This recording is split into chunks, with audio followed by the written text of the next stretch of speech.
Hello. Tonight's bedtime story is The Dinosaur Department Store by Lily Murray and Richard Merritt. You ready, Harry? Yeah.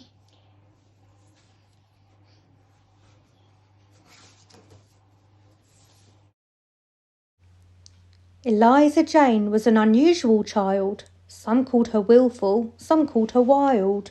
She didn't like bedtime or broccoli or rules, nor tidying up, nor going to school.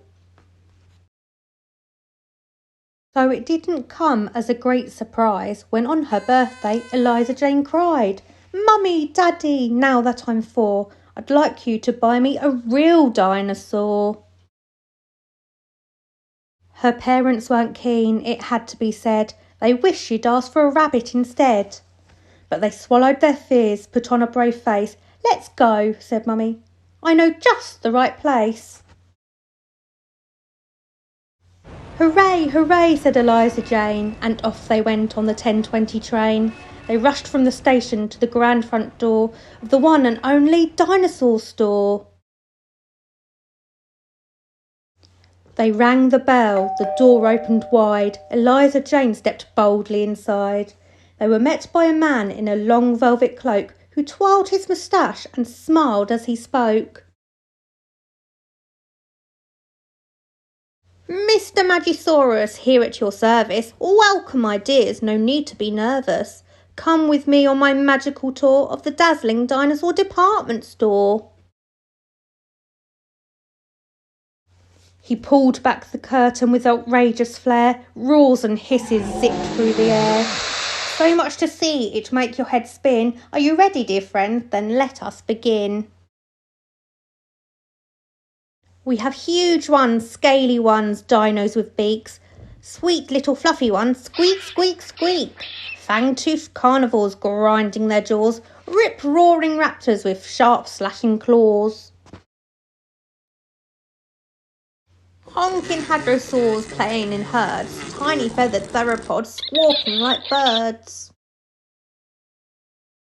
A plesiosaurus feasting on fish. Yikes, Spinosaurus, give that one a miss. Huge stomping sauropods stretching their necks, bigger than houses, the gentlest of pets. A Margosaurus with her mighty sail, a colossal Diplodocus whipping his tail.